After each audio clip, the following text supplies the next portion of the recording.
Welcome to The Art of Money Getting by P.T. Barnum. Audiobook about building wealth with honesty, discipline, and focus.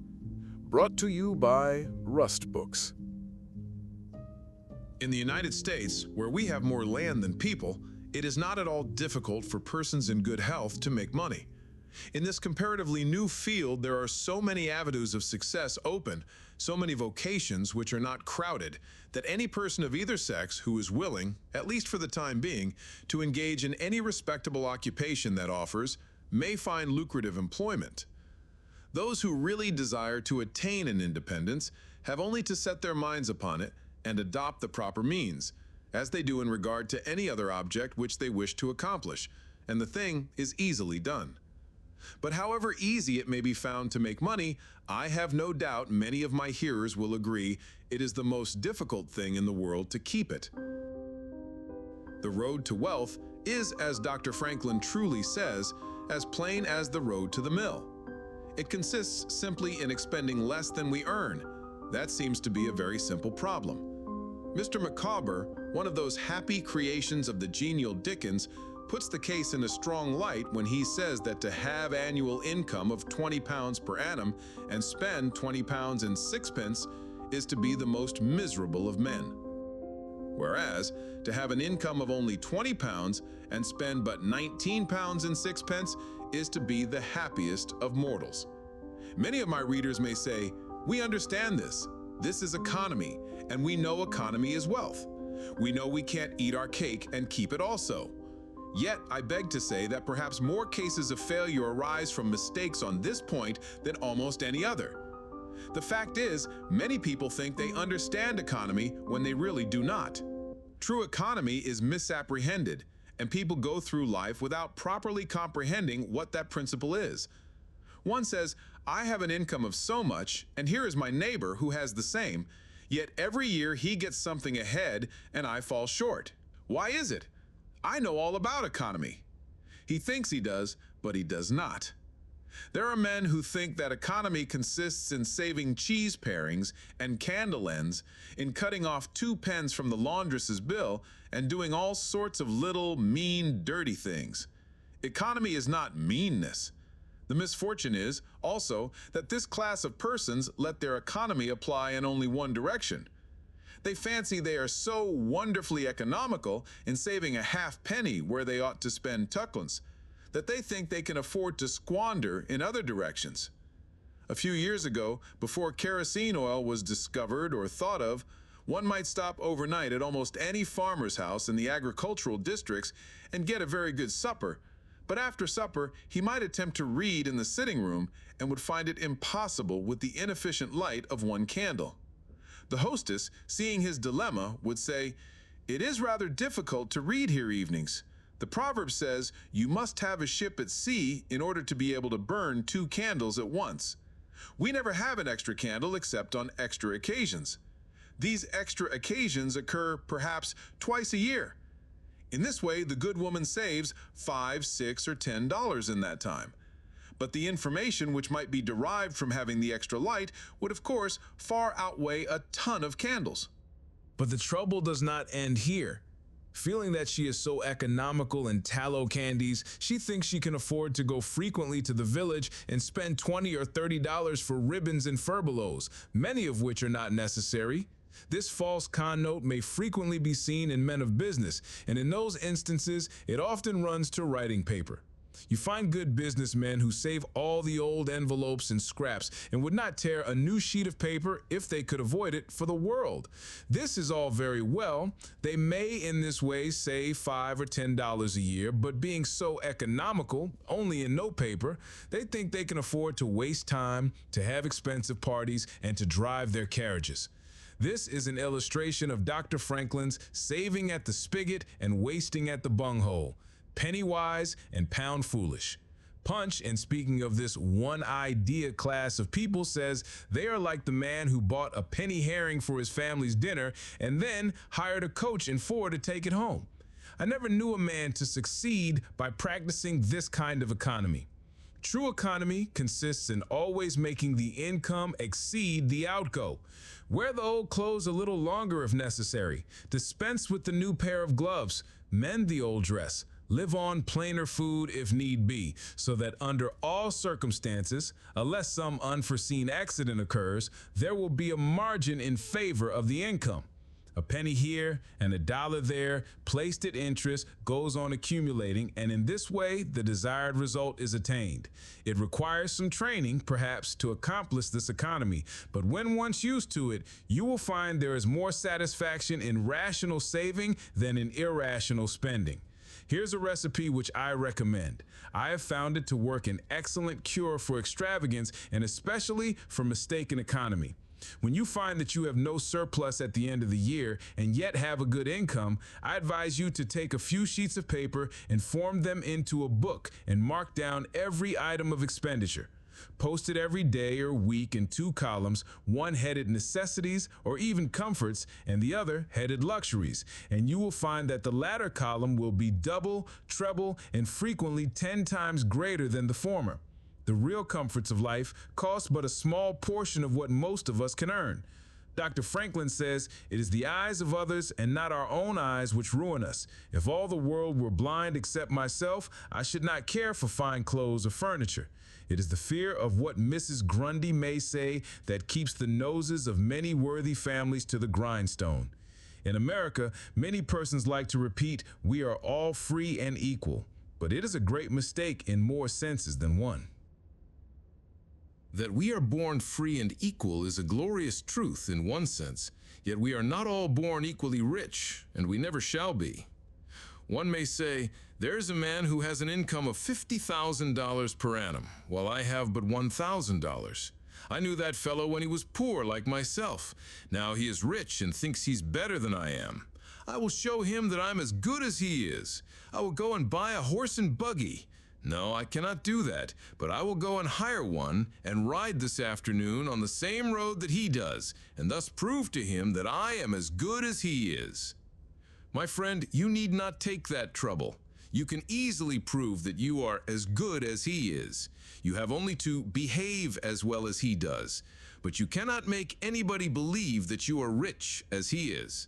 Besides, if you put on these airs and waste your time and spend your money, your poor wife will be obliged to scrub her fingers off at home and buy her tea 2 ounces at a time, and everything else in proportion, in order that you may keep up appearances and, after all, deceive nobody. On the other hand, Mrs. Smith may say that her next-door neighbor married Johnson for his money, and everybody says so. She has a nice $1,000 camel's hair shawl, and she will make Smith get her an imitation one, and she will sit in a pew right next to her neighbor in church in order to prove that she is her equal. My good woman, you will not get ahead in the world if your vanity and envy thus take the lead. In this country, where we believe the majority ought to rule, we ignore that principle in regard to fashion, and let a handful of people calling themselves the aristocracy run up a false standard of perfection, and in endeavoring to rise to that standard, we constantly keep ourselves poor, all the time digging away for the sake of outside appearances. How much wiser to be a law unto ourselves and say, we will regulate our outgo by our income and lay up something for a rainy day. People are to be as sensible on the subject of money getting as on any other subject. Like causes produces like effects. You cannot accumulate a fortune by taking the road that leads to poverty. It needs no prophet to tell us that those who live fully up to their means, without any thought of a reverse in this life, can never attain a pecuniary independence. Men and women accustomed to gratify every whim and caprice will find it hard at first to cut down their various unnecessary expenses, and will feel it a great self-denial to live in a smaller house than they have been accustomed to, with less expensive furniture, less company, less costly clothing, fewer servants, a less number of balls, parties, theater goings, carriage ridings, pleasure excursions, cigar smokings, liquor drinkings, and other extravaganzas. But After all, if they will try the plan of laying by a nest egg, or in other words, a small sum of money, at interest or judiciously invested in land, they will be surprised at the pleasure to be derived from constantly adding to their little pile, as well as from all the economical habits which are engendered by this course. The old suit of clothes and the old bonnet and dress will answer for another season. The Croton or spring water taste better than champagne. A cold bath and a brisk walk will prove more exhilarating than a ride in the finest coach. A social chat, an evening's reading in the family circle, or an hour's play of Hunt the Slipper and Blind Man's Buff will be far more pleasant than a $50 or $500 party when the reflection on the difference in cost is indulged in by those who begin to know the pleasures of saving.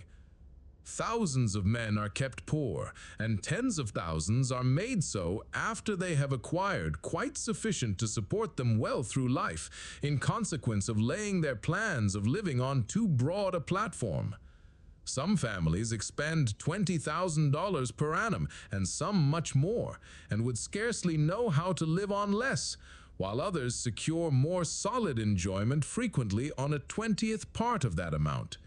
Prosperity is a more severe ordeal than adversity, especially sudden prosperity. Easy come, easy go is an old and true proverb. A spirit of pride and vanity, when permitted to have full sway, is the undying cankerworm which gnaws the very vitals of a man's worldly possessions, let them be small or great, hundreds or millions. Many persons, as they begin to prosper, immediately expand their ideas and commence expending for luxuries, until in a short time their expenses swallow up their income, and they become ruined in their ridiculous attempts to keep up appearances and make a sensation. I know a gentleman of fortune who says that when he first began to prosper, his wife would have a new and elegant sofa.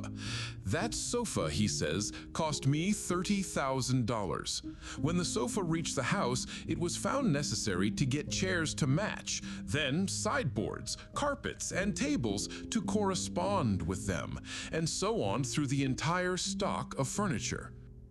When at last it was found that the house itself was quite too small and old-fashioned for the furniture, and a new one was built to correspond with the new purchases. Thus, added my friend, summing up an outlay of $30,000 caused by that single sofa, and saddling on me in the shape of servants, equipage, and the necessary expenses attendant upon keeping up a fine establishment, a yearly outlay of $11,000, and a tight pinch at that. Whereas 10 years ago, we lived with much more real comfort because with much less care on as many hundreds. The truth is, he continued, that sofa would have brought me to inevitable bankruptcy had not a most unexampled title to prosperity kept me above it, and had I not checked the natural desire to cut a dash. The foundation of success in life is good health. That is the substratum fortune. It is also the basis of happiness. A person cannot accumulate a fortune very well when he is sick. He has no ambition, no incentive, no force. Of course, there are those who have bad health and cannot help it. You cannot expect that such persons can accumulate wealth, but there are a great many in poor health who need not be so. If, then, sound health is the foundation of success and happiness in life, how important it is that we should study the laws of health, which is but another expression for the laws of nature. The nearer we keep to the laws of nature, the nearer we are to good health. And yet how many persons there are who pay no attention to natural laws, but absolutely transgress them, even against their own natural inclination. We ought to know that the sin of ignorance is never winked at in regard to the violation of nature's laws. Their infraction always brings the penalty.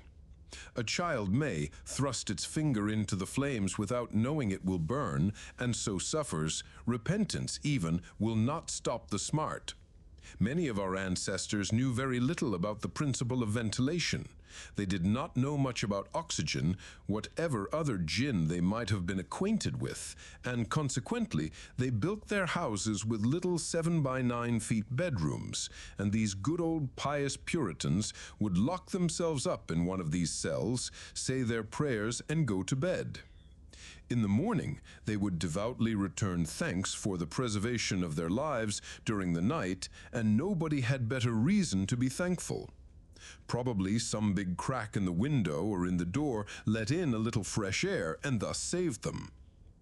Many persons knowingly violate the laws of nature against their better impulses for the sake of fashion. For instance, there is one thing that nothing living except a vile worm ever naturally loved, and that is tobacco. Yet how many persons there are who deliberately train an unnatural appetite and overcome this implanted aversion for tobacco to such a degree that they get to love it.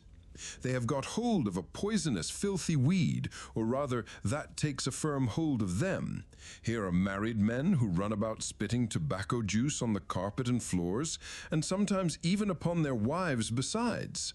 They do not kick their wives out of doors like drunken men, but their wives, I have no doubt, often wish they were outside of the house. Another perilous feature is that this artificial appetite, like jealousy, grows by what it feeds on. When you love that which is unnatural, a stronger appetite is created for the hurtful thing than the natural desire for what is harmless. There is an old proverb which says that habit is second nature, but an artificial habit is stronger than nature. Take, for instance, an old tobacco chewer. His love for the quid is stronger than his love for any particular kind of food. He can give up roast beef easier than give up the weed. Young lads regret that they are not men. They would like to go to bed boys and wake up men. And to accomplish this, they copy the bad habits of their seniors. Little Tommy and Johnny see their fathers or uncles smoke a pipe, and they say, if I could only do that, I would be a man too. Uncle John has gone out and left his pipe of tobacco. Let us try it. They take a match and light it, and then puff away. We will learn to smoke. Do you like it, Johnny? That lad dolefully replies, not very much. It tastes bitter. By and by, he grows pale, but he persists, and he soon offers up a sacrifice on the altar of fashion. But the boys stick to it and persevere until at last they conquer their natural appetites and become the victims of acquired tastes. I speak by the book, for I have noticed its effects on myself, having gone so far as to smoke 10 or 15 cigars a day, although I have not used the weed during the last 14 years and never shall again. The more a man smokes, the more he craves smoking. The last cigar smoked simply excites the desire for another, and so on incessantly. Take the tobacco chewer. In the morning, when he gets up, he puts a quid in his mouth and keeps it there all day, never taking it out except to exchange it for a fresh one or when he is going to eat. Oh yes, at intervals during the day and evening, many a chewer takes out the quid and holds it in his hand long enough to take a drink, and then pop, it goes back again. This simply proves that the appetite for rum is even stronger than that for tobacco. When the tobacco chewer goes to your country seat and you show him your grapery and fruit house and the beauties of your garden, when you offer him some fresh, ripe fruit and say, my friend, I have got here the most delicious apples and pears and peaches and apricots. I have imported them from Spain, France, and Italy. Just see those luscious grapes. There is nothing more delicious nor more healthy than ripe fruit. So help yourself. I want to see you delight yourself with these things. He will roll the dear quid under his tongue and answer, no, I thank you. I've got tobacco in my mouth. His palate has become narcotized by the noxious weed, and he has lost, in a great measure, the delicate and enviable taste for fruits. This shows what expensive, useless, and injurious habits men will get into. I speak from experience. I have smoked until I trembled like an aspen leaf. The blood rushed to my head, and I had a palpitation of the heart which I thought was heart disease, till I was almost killed with fright. When I consulted my physician, he said, break off tobacco using. I was not only injuring my health and spending a great deal of money, but I was setting a bad example. I obeyed his counsel. No young man in the world ever looked so beautiful as he thought he did behind a 15-cent cigar or a meerschaum. These remarks apply with tenfold force to the use of intoxicating drinks. To make money requires a clear brain. A man has got to see that 2 and 2 make 4. He must lay all his plans with reflection and forethought and closely examine all the details and the ins and outs of business. As no man can succeed in business unless he has a brain to enable him to lay his plans and reason to guide him in their execution, so no matter how bountifully a man may be blessed with intelligence, if the brain is muddled and his judgment warped by intoxicating drinks, it is impossible for him to carry on business successfully. How many good opportunities have passed, never to return, while a man was sipping a social glass with his friend? How many foolish bargains have been made under the influence of the nervine, which temporarily makes its victim think he is rich? How many important chances have been put off until tomorrow, and then forever, because the wine cup has thrown the system into a state of lassitude, neutralizing the energies so essential to success in business? Verily, wine is a mocker. The use of intoxicating drinks as a beverage is as much an infatuation as is the smoking of opium by the Chinese, and the former is quite as destructive to the success of the businessman as the latter. It is an unmitigated evil, utterly indefensible in the light of philosophy, religion, or good sense. It is the parent of nearly every other evil in our country. Chapter 1. Don't mistake your vocation. The safest plan, and the one most sure of success for the young man starting in life, is to select the vocation which is most congenial to his tastes. Parents and guardians are often quite too negligent in regard to this.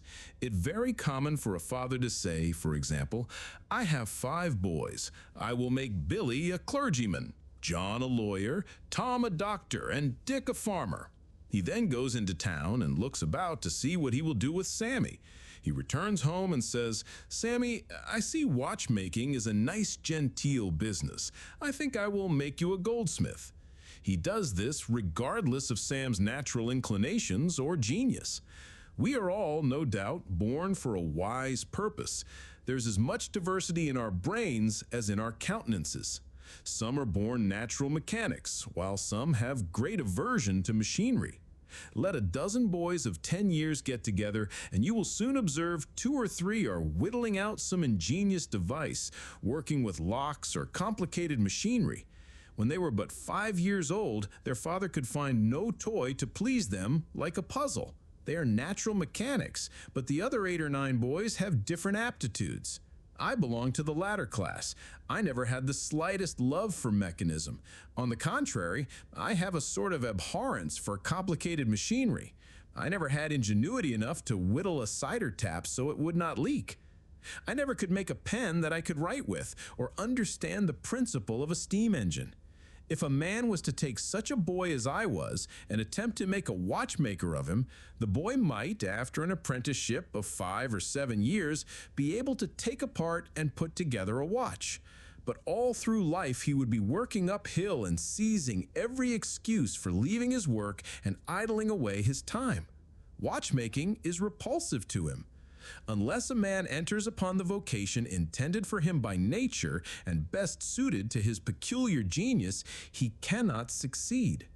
I'm glad to believe that the majority of persons do find their right vocation, yet we see many who have mistaken their calling from the blacksmith up or down to the clergyman.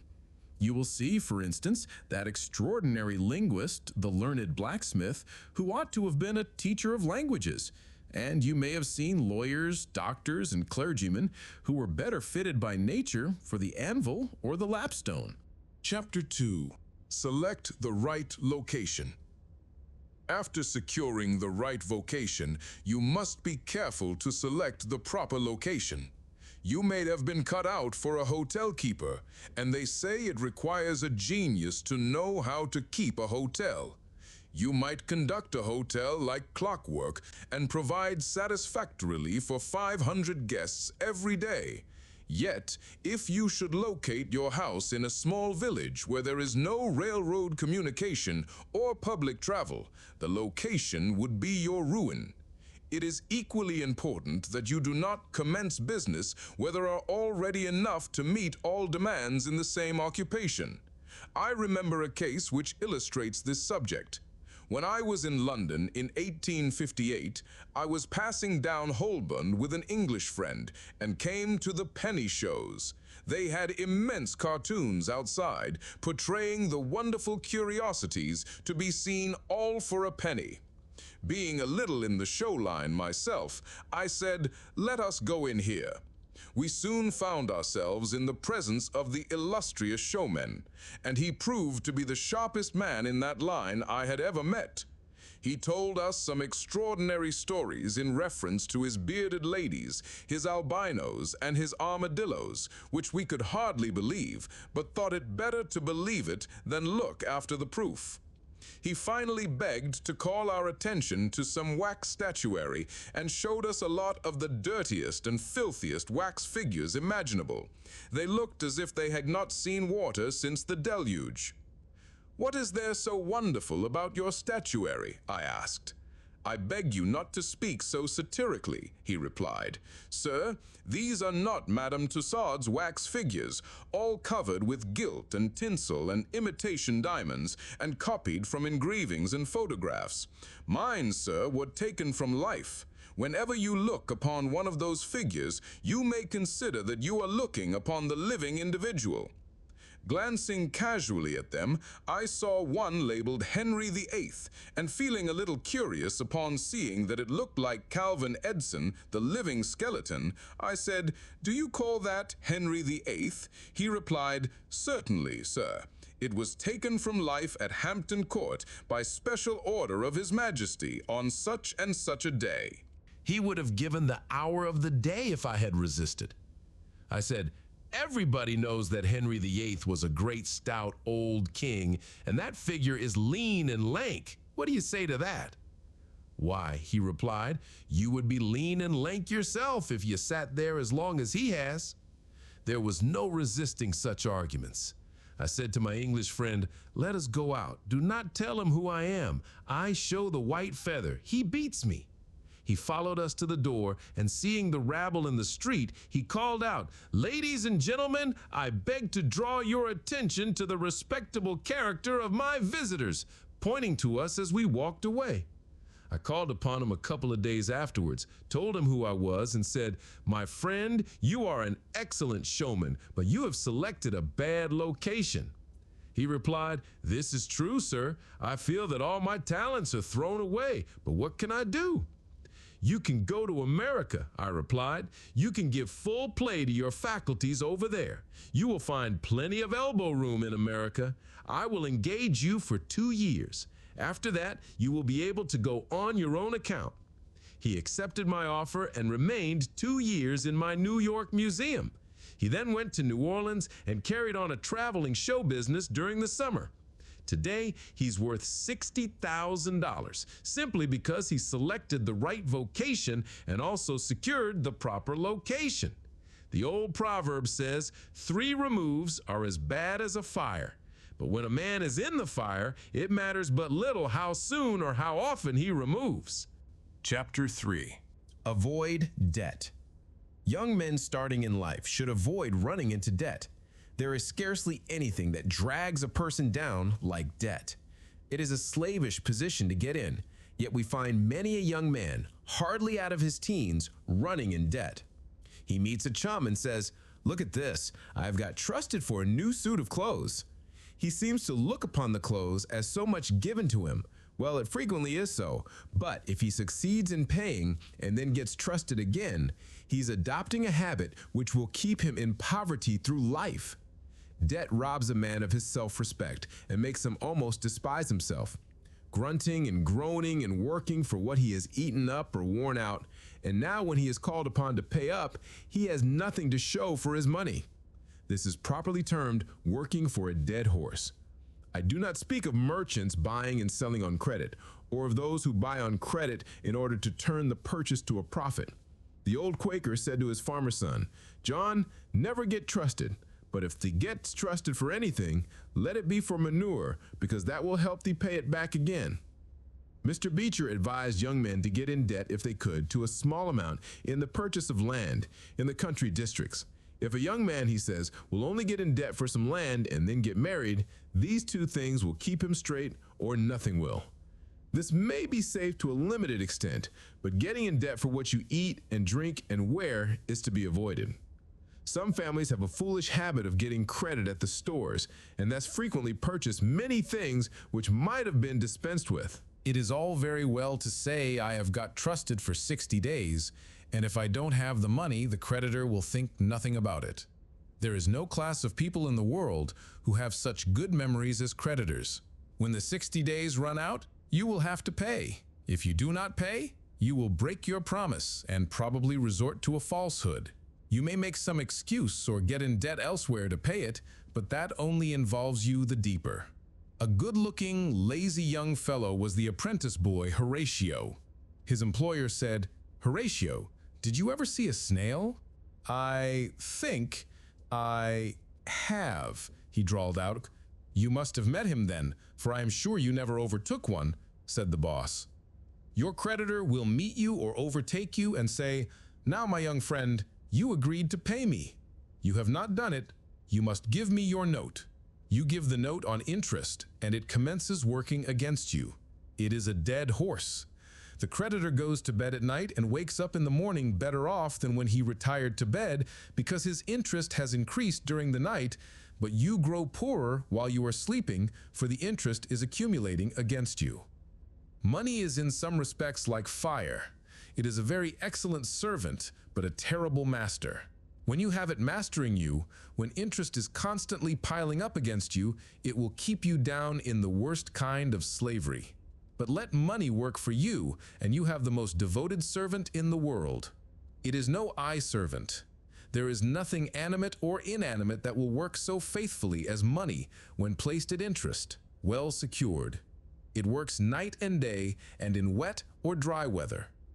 I was born in the blue law state of Connecticut, where the old Puritans had laws so rigid that it was said they fined a man for kissing his wife on Sunday. Yet these rich old Puritans would have thousands of dollars at interest, and on Saturday night would be worth a certain amount. On Sunday, they would go to church and perform all the duties of a Christian. On waking up on Monday morning, they would find themselves considerably richer than the Saturday night previous, simply because their money placed at interest had worked faithfully for them all day Sunday, according to law. Do not let it work against you. If you do, there is no chance for success in life so far as money is concerned. John Randolph, the eccentric Virginian, once exclaimed in Congress, "Mr. Speaker, I have discovered the philosopher's stone. Pay as you go." This is indeed nearer to the philosopher's stone than any alchemist has ever yet arrived. Chapter 4. Persevere. When a man is in the right path, he must persevere. I speak of this because there are some persons who are born tired, naturally lazy and possessing no self-reliance and no perseverance.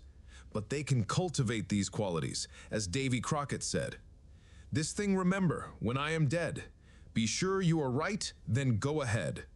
It is this go-aheadedness, this determination not to let the horrors or the blues take possession of you so as to make you relax your energies in the struggle for independence, which you must cultivate.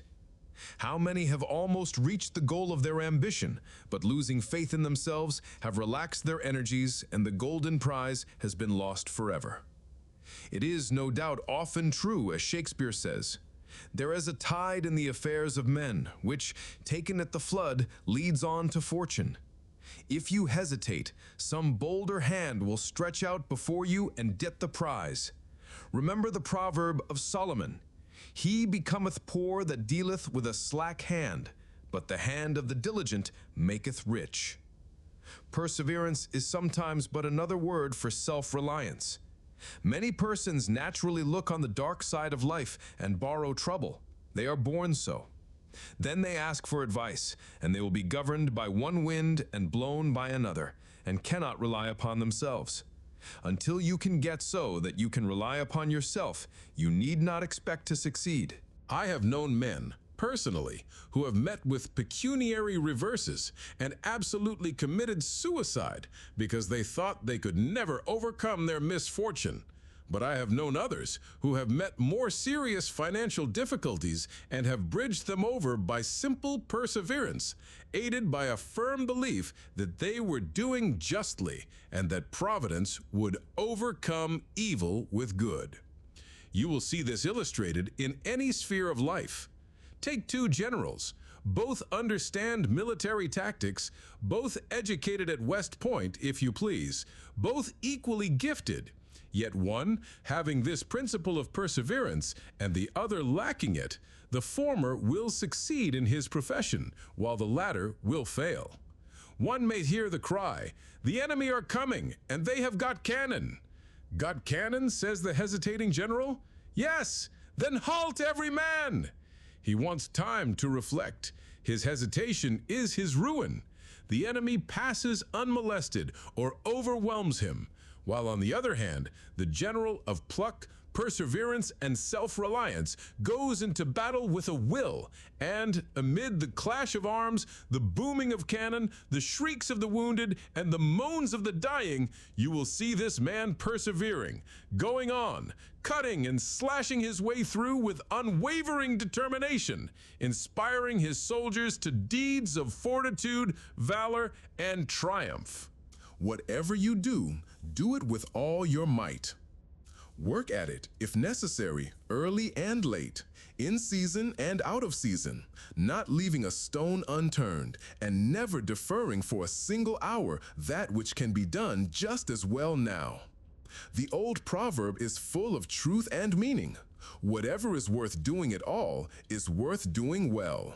Many a man acquires a fortune by doing his business thoroughly, while his neighbor remains poor for life because he only half does it. Ambition, energy, industry, perseverance are indispensable requisites for success in business. Fortune always favors the brave and never helps a man who does not help himself. It won't do to spend your time like Mr. Macabre in waiting for something to turn up. To such men, one of two things usually turns up: the poorhouse or the jail. For idleness breeds bad habits and clothes a man in rags. The poor spendthrift vagabond says to a rich man, "I have discovered there is enough money in the world for all of us if it was equally divided. This must be done, and we shall all be happy together." "But," was the response, "if everybody was like you, it would be spent in 2 months, and what would you do then?" "Oh, divide again. Keep dividing, of course." I was recently reading in a London paper an account of a like philosophic pauper who was kicked out of a cheap boarding house because he could not pay his bill. But he had a roll of papers sticking out of his coat pocket, which, upon examination, proved to be his plan for paying off the national debt of England without the aid of a penny. People have got to do as Cromwell said, not only trust in Providence, but keep the powder dry. Do your part of the work or you cannot succeed. Muhammad, one night, while encamping in the desert, overheard one of his fatigued followers remark, "I will loose my camel and trust it to God." "No, no, not so," said the prophet. "Tie thy camel and trust it to God. Do all you can for yourselves, and then trust to providence or luck, or whatever you please to call it, for the rest." Depend upon your own personal exertions. The eye of the employer is often worth more than the hands of a dozen employees. In the nature of things, an agent cannot be so faithful to his employer as to himself. Many who are employers will call to mind instances where the best employees have overlooked important points which could not have escaped their own observation as a proprietor. No man has a right to expect to succeed in life unless he understands his business. And nobody can understand his business thoroughly unless he learns it by personal application and experience. A man may be a manufacturer. He has got to learn the many details of his business personally. He will learn something every day, and he will find he will make mistakes nearly every day. And these very mistakes are helps to him in the way of experiences if he but heeds them. He will be like the Yankee tin peddler, who, having been cheated as to quality in the purchase of his merchandise, said, "All right, there's a little information to be gained every day. I will never be cheated in that way again." Thus, a man buys his experience, and it is the best kind if not purchased at too dear a rate. I hold that every man should, like Cuvier, the French naturalist, thoroughly know his business.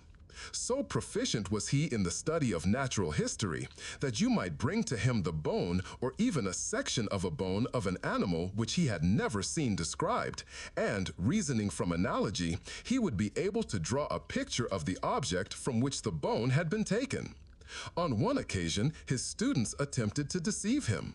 They rolled one of their number in a cowskin and put him under the professor's table as a new specimen. When the philosopher came into the room, some of the students asked him what animal it was. Suddenly, the animal said, "I am the devil, and I am going to eat you." It was but natural that Cuvier should desire to classify this creature, and, examining it intently, he said, "Divided hoof, graminivorous. It cannot be done."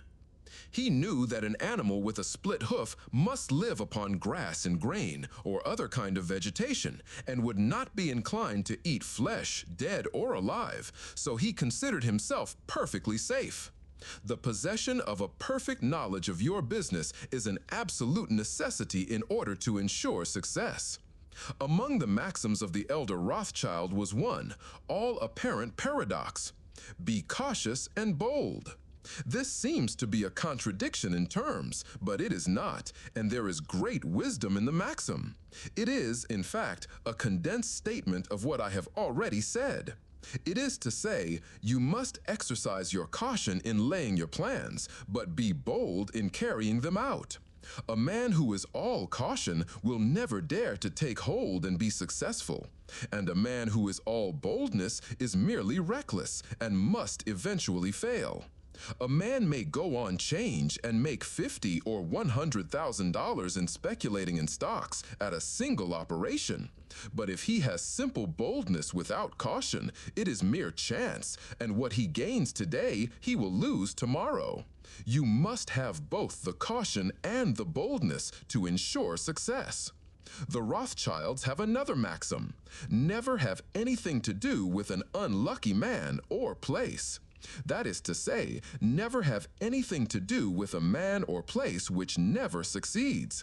Because, although a man may appear to be honest and intelligent, yet if he tries this or that thing and always fails, it is on account of some fault or infirmity that you may not be able to discover, but nevertheless which must exist.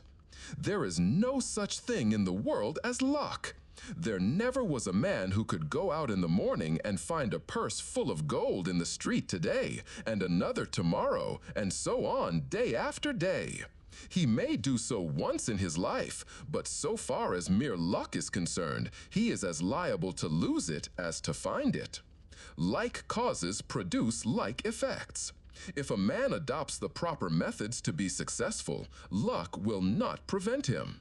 If he does not succeed, there are reasons for it, although perhaps he may not be able to see them. Men in engaging employees should be careful to get the best.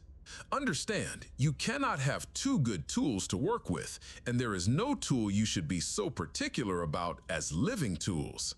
If you get a good one, it is better to keep him than keep changing. He learns something every day, and you are benefited by the experience he acquires. He is worth more to you this year than last, and he is the last man to part with, provided his habits are good and he continues faithful. If, as he gets more valuable, he demands an exorbitant increase of salary on the supposition that you can't do without him, let him go. Whenever I have such an employee, I always discharge him.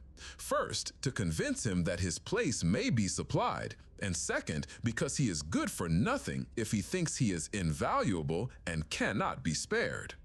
But I would keep him, if possible, in order to profit from the result of his experience. An important element in an employee is the brain. You can see bills up, hands wanted, but hands are not worth a great deal without heads. Mr. Beecher illustrates this in this wise. An employee offers his services by saying, "I have a pair of hands and one of my fingers thinks."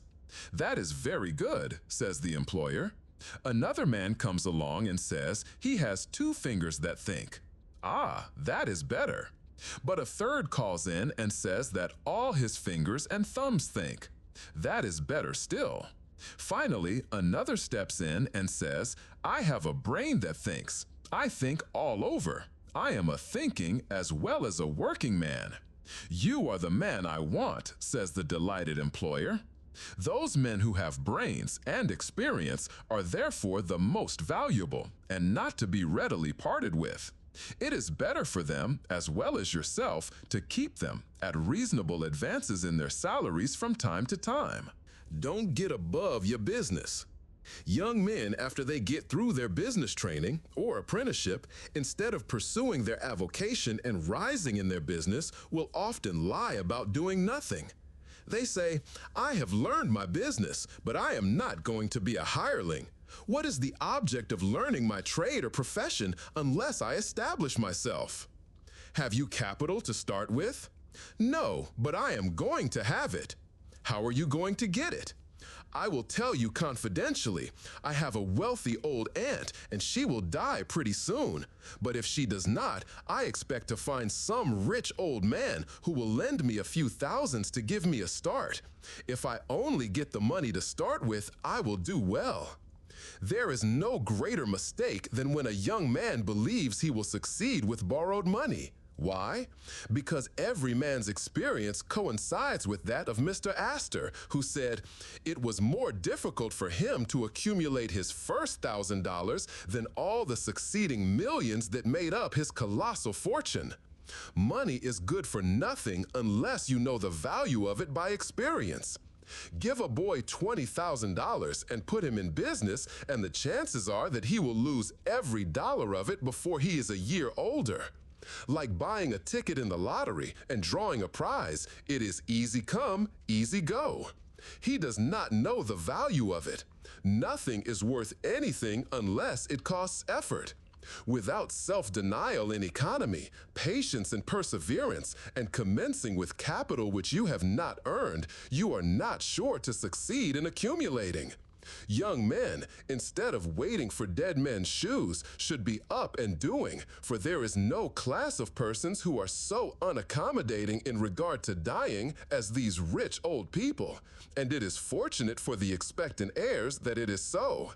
9 out of 10 of the rich men of our country today started out in life as poor boys, with determined wills, industry, perseverance, economy, and good habits. They went on gradually, made their own money, and saved it, and this is the best way to acquire a fortune. Stephen Girard started life as a poor cabin boy and died worth $9 million. A.T. Stewart was a poor Irish boy, and he paid taxes on $1.5 million of income per year. John Jacob Astor was a poor farmer boy and died worth $20 million. Cornelius Vanderbilt began life rowing a boat from Staten Island to New York. He presented our government with a steamship worth $1 million and died worth $50 million. There is no royal road to learning, says the proverb, and I may say it is equally true, there is no royal road to wealth. But I think there is a royal road to both. The road to learning is a royal one, the road that enables the student to expand his intellect and add every day to his stock of knowledge, until in the pleasant process of intellectual growth, he is able to solve the most profound problems, to count the stars, to analyze every atom of the globe, and to measure the firmament. This is a regal highway, and it is the only road worth traveling. So in regard to wealth, go on in confidence, study the rules, and above all things, study human nature. For the proper study of mankind is man. And you will find that while expanding the intellect and the muscles, your enlarged experience will enable you every day to accumulate more and more principle, which will increase itself by interest and otherwise, until you arrive at a state of independence. You will find, as a general thing, that the poor boys get rich and the rich boys get poor. For instance, a rich man at his decease leaves a large estate to his family. His eldest sons, who have helped him earn his fortune, know by experience the value of money, and they take their inheritance and add to it. The separate portions of the young children are placed at interest, and the little fellows are patted on the head and told a dozen times a day, "You are rich, you will never have to work, you can always have whatever you wish, for you were born with a golden spoon in your mouth." The young heir soon finds out what that means. He has the finest dresses and playthings. He is crammed with sugar candies and almost killed with kindness. And he passes from school to school, petted and flattered. He becomes arrogant and self-conceited, abuses his teachers, and carries everything with a high hand. He knows nothing of the real value of money, having never earned any, but he knows all about the golden spoon business. At college, he invites his poor fellow students to his room, where he wines and dines them. He is cajoled and caressed and called a glorious good fellow because he is so lavish of his money. He gives his game suppers, drives his fast horses, invites his chums to fetes and parties, determined to have lots of good times. He spends the night in frolics and debauchery and leads off his companions with the familiar song, "We won't go home till morning." He gets them to join him in pulling down signs, taking gates from their hinges, and throwing them into backyards and horse ponds. If the police arrest them, he knocks them down, is taken to the lockup, and joyfully foots the bills. "Ah, my boys," he cries, "what is the use of being rich if you can't enjoy yourself?" He might more truly say, "if you can't make a fool of yourself." But he is fast, hates slow things, and doesn't see it. Young men loaded down with other people's money are almost sure to lose all they inherit, and they acquire all sorts of bad habits, which, in the majority of cases, ruin them in health, purse, and character. In this country, one generation follows another, and the poor of today are rich in the next generation or the third. Their experience leads them on, and they become rich, and they leave vast riches to their young children. These children, having been reared in luxury, are inexperienced and get poor. And after long experience, another generation comes on and gathers up riches again in turn. And thus, history repeats itself, and happy is he who, by listening to the experience of others, avoids the rocks and shoals on which so many have been wrecked. In England, the business makes the man. If a man in that country is a mechanic or working man, he is not recognized as a gentleman. On the occasion of my first appearance before Queen Victoria, the Duke of Wellington asked me what sphere in life General Tom Thumb's parents were in. "His father is a carpenter," I replied. "Oh, I had heard he was a gentleman," was the response of His Grace. In this Republican country, the man makes the business. No matter whether he is a blacksmith, a shoemaker, a farmer, banker, or lawyer, so long as his business is legitimate, he may be a gentleman. So any legitimate business is a double blessing. It helps the man engaged in it and also helps others. The farmer supports his own family, but he also benefits the merchant or mechanic who needs the products of his farm. The tailor not only makes a living by his trade, but he also benefits the farmer, the clergyman, and others who cannot make their own clothing. But all these classes often may be gentlemen. The great ambition should be to excel all others engaged in the same occupation. The college student who was about graduating said to an old lawyer, "I have not yet decided which profession I will follow. Is your profession full?" "The basement is much crowded, but there is plenty of room upstairs," was the witty and truthful reply. No profession, trade, or calling is overcrowded in the upper story. Wherever you find the most honest and intelligent merchant or banker, or the best lawyer, the best doctor, the best clergyman, the best shoemaker, carpenter, or anything else, that man is most sought for and has always enough to do. As a nation, Americans are too superficial. They are striving to get rich quickly and do not generally do their business as substantially and thoroughly as they should. But whoever excels all others in his own line, if his habits are good and his integrity undoubted, cannot fail to secure abundant patronage and the wealth that naturally follows. Let your motto then always be Excelsior, for by living up to it, there is no such word as fail. Learn something useful. Every man should make his son or daughter learn some useful trade or profession, so that in these days of changing fortunes, of being rich today and poor tomorrow, they may have something tangible to fall back upon. This provision might save many persons from misery, who, by some unexpected turn of fortune, have lost all their means. Let hope predominate, but be not too visionary. Many persons are always kept poor because they are too visionary. Every project looks to them like certain success, and therefore they keep changing from one business to another, always in hot water, always under the harrow. The plan of counting the chickens before they are hatched is an error of ancient date, but it does not seem to improve by age. Do not scatter your powers. Engage in one kind of business only and stick to it faithfully until you succeed or until your experience shows that you should abandon it. A constant hammering on one nail will generally drive it home at last so that it can be clinched. When a man's undivided attention is centered on one object, his mind will constantly be suggesting improvements of value, which would escape him if his brain was occupied by a dozen different subjects at once. Many a fortune has slipped through a man's fingers because he was engaged in too many occupations at a time. There is good sense in the old caution against having too many irons in the fire at once. Be systematic. Men should be systematic in their business. A person who does business by rule, having a time and place for everything, doing his work promptly, will accomplish twice as much and with half the trouble of him who does it carelessly and slipshod. By introducing system into all your transactions, doing one thing at a time, always meeting appointments with punctuality, you find leisure for pastime and recreation.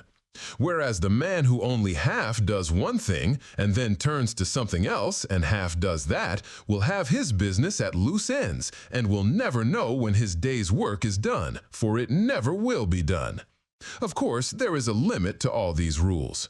We must try to preserve the happy medium, for there is such a thing as being too systematic. There are men and women, for instance, who put away things so carefully that they can never find them again. It is too much like the red tape formality at Washington and Mr. Dickens's circumlocution office, all theory and no result. When the Astor House was first started in New York City, it was undoubtedly the best hotel in the country. The proprietors had learned a good deal in Europe regarding hotels, and the landlords were proud of the rigid system which pervaded every department of their great establishment. When 12 o'clock at night had arrived and there were a number of guests around, one of the proprietors would say, "Touch that bell, John," and in 2 minutes 60 servants with a water bucket in each hand would present themselves in the hall. "This," said the landlord, addressing his guests, "is our fire bell. It will show you we are quite safe here. We do everything systematically." This was before the Croton water was introduced into the city. But they sometimes carried their system too far. On one occasion, when the hotel was thronged with guests, one of the waiters was suddenly indisposed, and although there were 50 waiters in the hotel, the landlord thought he must have his full complement, or his system would be interfered with. Just before dinner time, he rushed downstairs and said, "There must be another waiter. I am one waiter short. What can I do?" He happened to see Boots, the Irishman. "Pat," said he, "wash your hands and face, take that white apron, and come into the dining room in 5 minutes." Presently Pat appeared as required, and the proprietor said, "Now, Pat, you must stand behind these 2 chairs and wait on the gentleman who will occupy them. Did you ever act as a waiter?" "I know all about it, sure, but I never did it. Like the Irish pilot. On one occasion, when the captain, thinking he was considerably out of his course, asked, Are you certain you understand what you are doing? Pat replied, Sure, and I knows every rock on the channel. That moment, bang, thumped the vessel against a rock. Ah, bejobbers, and that is one of 'em, continued the pilot. But to return to the dining room. Pat, said the landlord, here we do everything systematically. You must first give the gentlemen each a plate of soup, and when they finish that, ask them what they will have next. Pat replied, Ah, and I understand perfectly the virtues of system. Very soon in came the guests. The plates of soup were placed before them. One of Pat's 2 gentlemen ate his soup. The other did not care for it. He said, Waiter, take this plate away and bring me some fish. Pat looked at the untasted plate of soup and, remembering the instructions of the landlord in regard to system, replied, Not till you have ate your soup. Of course, that was carrying system entirely too far. Read the newspapers. Always take a trustworthy newspaper, and thus keep thoroughly posted in regard to the transactions of the world. He who is without a newspaper is cut off from his species.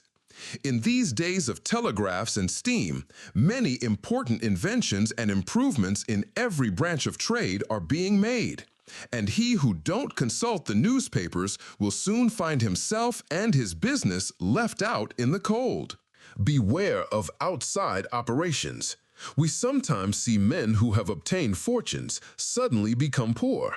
In many cases, this arises from intemperance and often from gaming and other bad habits. Frequently, it occurs because a man has been engaged in outside operations of some sort.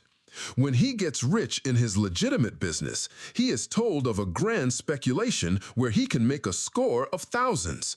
He is constantly flattered by his friends who tell him that he is born lucky, that everything he touches turns into gold. Now, if he forgets that his economical habits, his rectitude of conduct, and a personal attention to a business which he understood caused his success in life, he will listen to the siren voices. He says, I will put in $20,000. I have been lucky, and my good luck will soon bring me back $60,000. A few days elapse, and it is discovered he must put in $10,000 more. Soon after, he is told it is all right, but certain matters not foreseen require an advance of $20,000 more, which will bring him a rich harvest. But before the time comes around to realize, the bubble bursts. He loses all he is possessed of. And then he learns what he ought to have known at the first, that however successful a man may be in his own business, if he turns from that and engages ill in a business which he don't understand, he is like Samson when shorn of his locks, his strength has departed, and he becomes like other men. If a man has plenty of money, he ought to invest something in everything that appears to promise success, and that will probably benefit mankind. But let the sums thus invested be moderate in amount, and never let a man foolishly jeopardize a fortune that he has earned in a legitimate way by investing it in things in which he has had no experience. Don't endorse without security. I hold that no man ought ever to endorse a note or become security for any man, be it his father or brother, to a greater extent than he can afford to lose and care nothing about without taking good security. Here is a man that is worth $20,000. He is doing a thriving manufacturing or mercantile trade. You are retired and living on your money. He comes to you and says, You are aware that I am worth $20,000 and don't owe a dollar. If I had $5,000 in cash, I could purchase a particular lot of goods and double my money in a couple of months. Will you endorse my note for that amount? You reflect that he is worth $20,000, and you incur no risk by endorsing his note. You like to accommodate him, and you lend your name without taking the precaution of getting security. Shortly after, he shows you the note with your endorsement canceled and tells you, probably truly, that he made the profit that he expected by the operation. You reflect that you have done a good action, and the thought makes you feel happy. By and by, the same thing occurs again, and you do it again. You have already fixed the impression in your mind that it is perfectly safe to endorse his notes without security. But the trouble is, this man is getting money too easily. He has only to take your note to the bank, get it discounted, and take the cash. He gets money for the time being without effort, without inconvenience to himself. Now mark the result. He sees a chance for speculation outside of his business. A temporary investment of only $10,000 is required. It is sure to come back before a note at the bank would be due. He places a note for that amount before you. You sign it almost mechanically. Being firmly convinced that your friend is responsible and trustworthy, you endorse his notes as a matter of course. Unfortunately, the speculation does not come to a head quite so soon as was expected, and another $10,000 note must be discounted to take up the last one when due. Before this note matures, the speculation has proved an utter failure and all the money is lost. Does the loser tell his friend, the endorser, that he has lost half of his fortune? Not at all. He don't even mention that he has speculated at all. But he has got excited. The spirit of speculation has seized him. He sees others making large sums in this way. We seldom hear of the losers. And, like other speculators, he looks for his money where he loses it. He tries again. Endorsing notes has become chronic with you, and at every loss he gets your signature for whatever amount he wants. Finally, you discover your friend has lost all of his property and all of yours. You are overwhelmed with astonishment and grief, and you say, "It is a hard thing. My friend here has ruined me." But you should add, "I have also ruined him." If you had said in the first place, "I will accommodate you, but I never endorse without taking ample security," he could not have gone beyond the length of his tether, and he would never have been tempted away from his legitimate business. It is a very dangerous thing, therefore, at any time, to let people get possession of money too easily. It tempts them to hazardous speculations, if nothing more. Solomon truly said, "He that hateth suretyship is sure." So, with the young man starting in business, let him understand the value of money by earning it. When he does understand its value, then grease the wheels a little in helping him to start business. But remember, men who get money with too great facility cannot usually succeed. You must get the first dollars by hard knocks and at some sacrifice in order to appreciate the value of those dollars. Solomon truly said, "He that hateth suretyship is sure." So, with the young man starting in business, let him understand the value of money by earning it. When he does understand its value, then grease the wheels a little in helping him to start business. But remember, men who get money with too great facility cannot usually succeed. You must get the first dollars by hard knocks and at some sacrifice in order to appreciate the value of those dollars. Advertise your business. We all depend more or less upon the public for our support. We all trade with the public: lawyers, doctors, shoemakers, artists, blacksmiths, showmen, opera stagers, railroad presidents, and college professors. Those who deal with the public must be careful that their goods are valuable, that they are genuine and will give satisfaction. When you get an article which you know is going to please your customers, and that when they have tried it, they will feel they have got their money's worth, then let the fact be known that you have got it. Be careful to advertise it in some shape or other, because it is evident that if a man has ever so good an article for sale and nobody knows it, it will bring him no return. In a country like this, where nearly everybody reads and where newspapers are issued and circulated in editions of 5,000 to 200,000, it would be very unwise if this channel was not taken advantage of to reach the public in advertising. A newspaper goes into the family and is read by wife and children as well as the head of the home. Hence, hundreds and thousands of people may read your advertisement while you are attending to your routine business. Many, perhaps, read it while you are asleep. The whole philosophy of life is, first sow, then reap. That is the way the farmer does. He plants his potatoes and corn and sows his grain and then goes about something else. And the time comes when he reaps. But he never reaps first and sows afterwards. This principle applies to all kinds of business and to nothing more eminently than to advertising. If a man has a genuine article, there is no way in which he can reap more advantageously than by sowing to the public in this way. He must, of course, have a really good article and one which will please his customers. Anything spurious will not succeed permanently because the public is wiser than many imagine. Men and women are selfish, and we all prefer purchasing where we can get the most for our money, and we try to find out where we can most surely do so. You may advertise a spurious article and induce many people to call and buy at once, but they will denounce you as an impostor and swindler, and your business will gradually die out and leave you poor. This is right. Few people can safely depend upon chance custom. You all need to have your customers return and purchase again. A man said to me, "I have tried advertising and did not succeed, yet I have a good article." I replied, "My friend, there may be exceptions to a general rule, but how do you advertise?" I put it in a weekly newspaper 3 times and paid $1.50 for it. I replied, "Sir, advertising is like learning. A little is a dangerous thing." A French writer says that the reader of a newspaper does not see the first mention of an ordinary advertisement. The second insertion he sees but does not read. The third insertion he reads.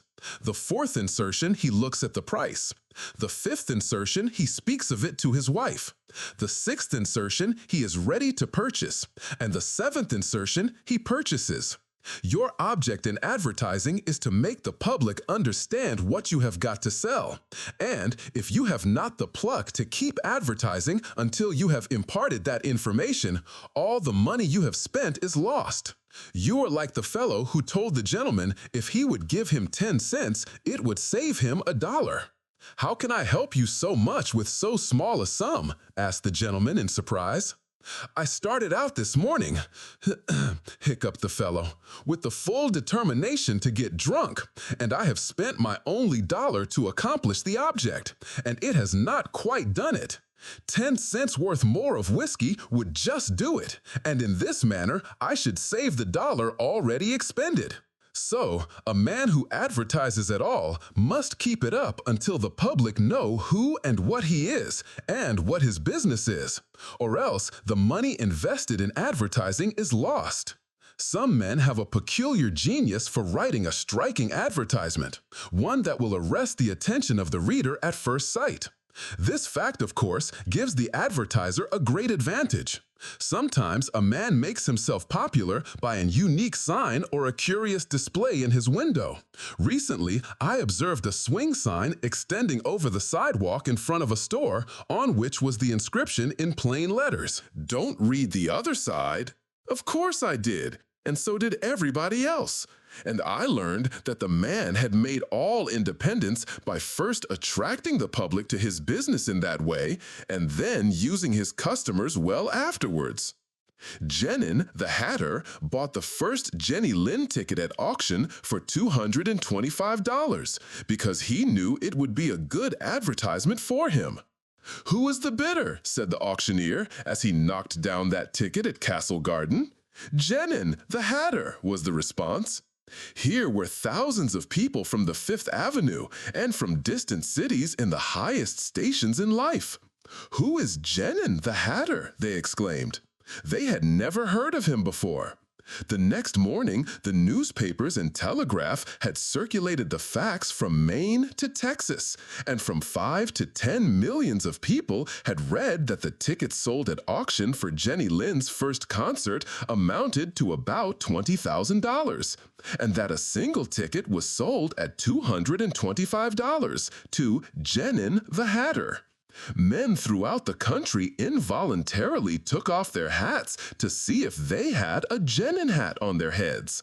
At a town in Iowa, it was found that in the crowd around the post office, there was one man who had a genin hat, and he showed it in triumph, although it was worn out and not worth 2 cents. "Why," one man exclaimed, "you have a real genin hat. What a lucky fellow you are."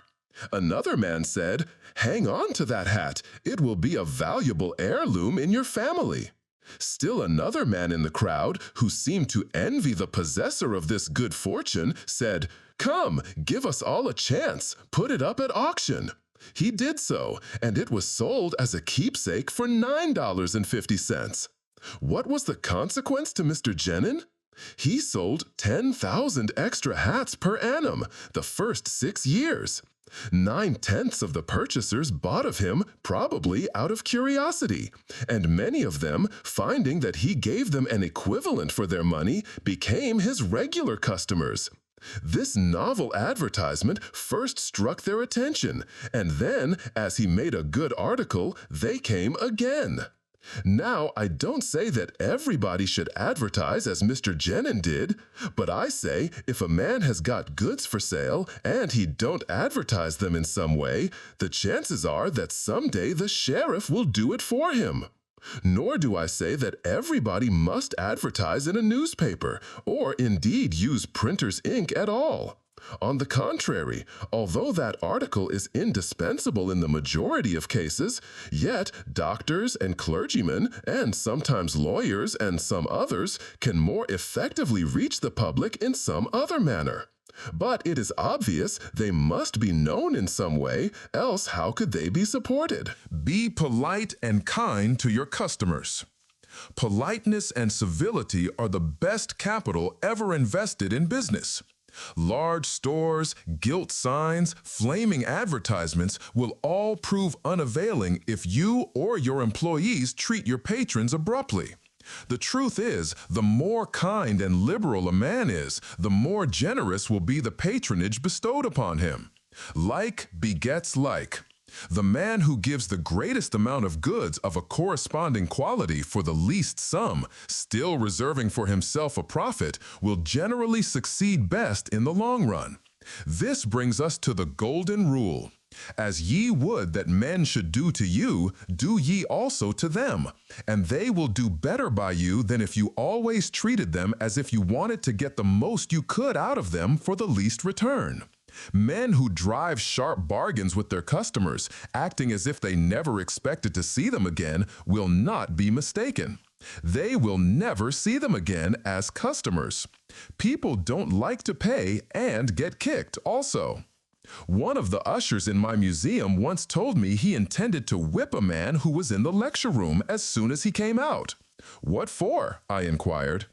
"Because he said I was no gentleman," replied the usher. "Never mind," I replied.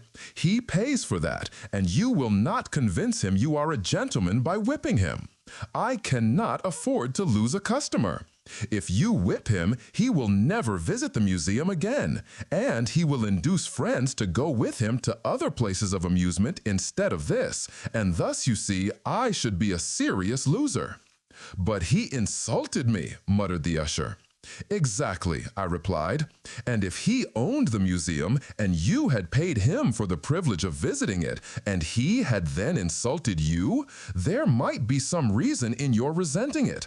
But in this instance, he is the man who pays, while we receive, and you must therefore put up with his bad manners."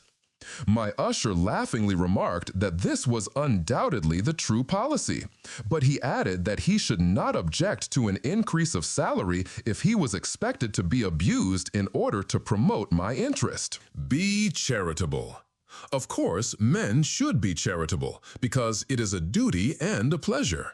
But even as a matter of policy, if you possess no higher incentive, you will find that the liberal man will command patronage, while the sordid, uncharitable miser will be avoided. Solomon says, "There is that scattereth and yet increaseth, and there is that withholdeth more than meet, but it tendeth to poverty." Of course, the only true charity is that which is from the heart. The best kind of charity is to help those who are willing to help themselves.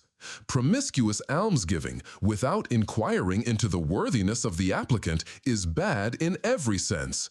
But to search out and quietly assist those who are struggling for themselves is the kind that scattereth and yet increaseth. But don't fall into the idea that some persons practice of giving a prayer instead of a potato and a benediction instead of bread to the hungry. It is easier to make Christians with full stomachs than empty. Don't blab. Some men have a foolish habit of telling their business secrets. If they make money, they like to tell their neighbors how it was done. Nothing is gained by this, and oftentimes much is lost. Say nothing about your profits, your hopes, your expectations, your intentions. And this should apply to letters as well as to conversation. Goethe makes Mephistopheles say, "Never write a letter nor destroy one." Businessmen must write letters, but they should be careful what they put in them. If you are losing money, be specially cautious and not tell of it, or you will lose your reputation. Preserve your integrity. It is more precious than diamonds or rubies. The old miser said to his sons, "Get money. Get it honestly if you can, but get money." This advice was not only atrociously wicked, but it was the very essence of stupidity. It was as much as to say, if you find it difficult to obtain money honestly, you can easily get it dishonestly. Get it in that way. Poor fool, not to know that the most difficult thing in life is to make money dishonestly. Not to know that our prisons are full of men who attempted to follow this advice. Not to understand that no man can be dishonest without soon being found out, and that when his lack of principle is discovered, nearly every avenue to success is closed against him forever. The public very properly shun all whose integrity is doubted. No matter how polite and pleasant and accommodating a man may be, none of us dare to deal with him if we suspect false weights and measures. Strict honesty not only lies at the foundation of all success in life, financially, but in every other respect. Uncompromising integrity of character is invaluable. It secures to its possessor a peace and joy which cannot be attained without it, which no amount of money or houses and lands can purchase. A man who is known to be strictly honest may be ever so poor, but he has the purses of all the community at his disposal, for all know that if he promises to return what he borrows, he will never disappoint them. As a mere matter of selfishness, therefore, if a man had no higher motive for being honest, all will find that the maxim of Dr. Franklin can never fail to be true, that honesty is the best policy. To get rich is not always equivalent to being successful. There are many rich poor men, while there are many others, honest and devout men and women, who have never possessed so much money as some rich persons squander in a week, but who are nevertheless really richer and happier than any man can ever be while he is a transgressor of the higher laws of his being. The inordinate love of money, no doubt, may be, and is, the root of all evil. But money itself, when properly used, is not only a handy thing to have in the house, but affords the gratification of blessing our race by enabling its possessor to enlarge the scope of human happiness and human influence. The desire for wealth is nearly universal, and none can say it is not laudable, provided the possessor of it accepts its responsibilities and uses it as a friend to humanity. The history of money-getting, which is commerce, is a history of civilization, and wherever trade has flourished most, there too have art and science produced the noblest fruits. In fact, as a general thing, money-getters are the benefactors of our race. To them, in a great measure, are we indebted for our institutions of learning and of art, our academies, colleges, and churches. It is no argument against the desire for or the possession of wealth to say that there are sometimes misers who hoard money only for the sake of hoarding and who have no higher aspiration than to grasp everything which comes within their reach. As we have sometimes hypocrites in religion and demagogues in politics, so there are occasionally misers among money-getters. These, however, are only exceptions to the general rule. But when, in this country, we find such a nuisance and stumbling block as a miser, we remember with gratitude that in America we have no laws of primogeniture, and that in the due course of nature, the time will come when the hoarded dust will be scattered for the benefit of mankind. To all men and women, therefore, do I conscientiously say, make money honestly and not otherwise. For Shakespeare has truly said, "He that wants money, means, and content is without 3 good friends." And that's the end of The Art of Getting Money by P.T. Barnum. A simple, timeless guide to wealth, built on honesty, discipline, and common sense. Barnum reminds us, getting money isn't luck, it's a skill, and it's learnable. If you found value in this, subscribe to Rust Books for more classic audiobooks.